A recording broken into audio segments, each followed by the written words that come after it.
राज्य सरकारच्या कर्मचाऱ्यांसाठी हिंदी भाषा ही अनिवार्य आहे। मराठी अभ्यास केंद्र अध्यक्ष डॉक्टर दीपक पवार यांनी हा आरोप केलेला आहे। राज्य शासनाच्या वतीनं राजपत्रित आणि अराजपत्रित अधिकाऱ्यांसाठी हिंदी भाषेच्या परीक्षेचं आयोजन केले। मुंबई, पुणे, नागपूर आणि छत्रपती संभाजीनगर या 4 विभागीय कार्यालयाच्या ठिकाणी या परीक्षा होणार आहेत। भाषा संचालकांच्या प्रसिद्धी पत्रकामुळे आता एका नवीन वादाला तोंड फुटण्याची शक्यता आहे। तर 28 जून 2026 ला मुंबई, पुणे, नागपूर आणि छत्रपती संभाजीनगर या 4 विभागीय कार्यालयांमध्ये ही परीक्षा होणार आहे। तर हिंदी परीक्षा म्हणजे राजभाषा मराठीचा अवमान आहे आणि मराठी अभ्यास केंद्राचे दीपक पवार यांनी या संदर्भातले काही सवाल उपस्थित केलेले आहेत।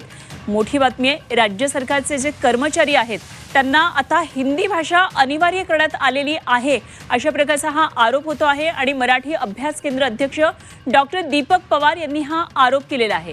राज्य शासनाच्या वतीनं राजपत्रित आणि अराजपत्रित अधिकाऱ्यांसाठी हिंदी भाषेच्या परीक्षेचं हे आयोजन करण्यात आलंय। एकीकडे मराठी भाषा राज्यभरामध्ये बोलली जात नाहीये, त्यात महाराष्ट्राच्या बाहेरून आलेले जे लोक आहेत, जे अधिकारी आहेत, ते सगळेजण मराठी बोलण्यास नकार देतात आणि या सगळ्या पार्श्वभूमीवर इकडे राज्य शासनाच्या वतीनं मात्र महाराष्ट्राच्या राजपत्रित अराजपत्रित अधिकाऱ्यांसाठी हिंदी भाषेच्या परीक्षेचं आयोजन केलेलं आहे आणि 4 विभागीय कार्यालयांच्या ठिकाणी ही परीक्षा होणार आहे। भाषा संचालकांच्या प्रसिद्धी पत्रकामुळे आता हा एक नवीन वाद तयार होतोय। या नवीन वादाला तोंड फुटण्याची शक्यता आहे।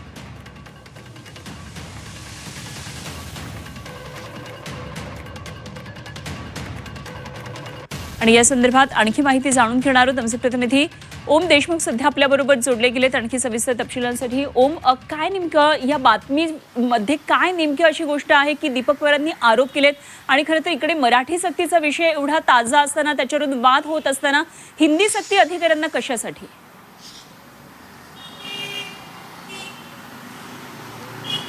एक खरं तर प्रसिद्धी परिपत्रक काढण्यात आलं महाराष्ट्र शासनाच्या भाषा संचालनालयाकडून आणि या परिपत्रकावरती मराठी भाषेच्या राज्यातल्या राजपत्रित आणि अराजपत्रित अधिकाऱ्यांना हिंदी भाषेचं प्रशिक्षण किंवा हिंदी भाषेची परीक्षा या अधिकाऱ्यांची 28 जून 2026 रविवार रोजी आयोजित करण्यात येणार असल्याचं स्पष्टपणे नमूद करण्यात आलं आणि त्यावरून आता हा वाद पेटण्याची चिन्ह निर्माण झाली आहेत। ज्या पद्धतीने आपण उल्लेख केलात की दीपक पवार ज्यांनी खरं तर मराठी सक्तीकरणाच्या संदर्भात मुद्दा मांडला होता, त्याच दीपक पवार यांनी पुन्हा एकदा या अनुषंगानं एक मुद्दा मांडत पुन्हा एकदा राज्यात हिंदी सक्तीकरणाच्या संदर्भातल्या हालचाली सुरू झाल्या आहेत का या आशयाची एक सोशल मीडियावरती पोस्ट केली आहे।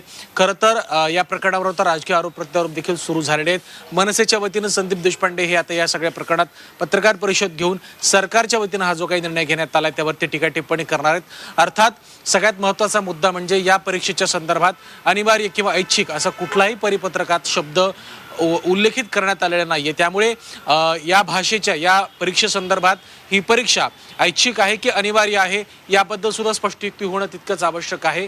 खरं तर एप्रिल महिन्यातलं हे परिपत्रक आता समोर आलेलं आहे। त्यामुळे आता या सगळ्या टीका टिप्पणीनंतर राज्य सरकार आणि भाषा संचालनालय या सगळ्या मुद्द्यावरती नेमकं काय स्पष्टीकरण देते, खऱ्या अर्थानं राजपत्रित अराजपत्रित अधिकाऱ्यांना हिंदी भाषा अनिवार्य केली जाते का, हा जर प्रश्न पुन्हा एकदा ऐरणीवर आला किंवा या संदर्भात वादविवाद सुरू झाला तर हा निश्चितच खूप मोठा राजकीय प्रश्न होऊ शकतो।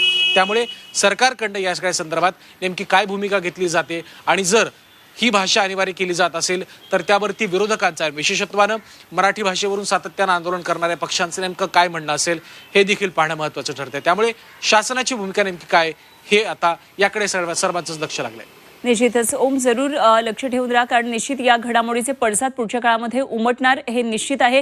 राजकीय पक्षांची जशी भूमिका पुढे येईल त्यानंतर निश्चितच हा मुद्दा आणखी तापला जाईल असं दिसतंय। धन्यवाद तुर्तास दिलेल्या सगळ्या सविस्तर माहितीसाठी। ओम देशमुख आमचे प्रतिनिधी आपल्याबरोबर होते।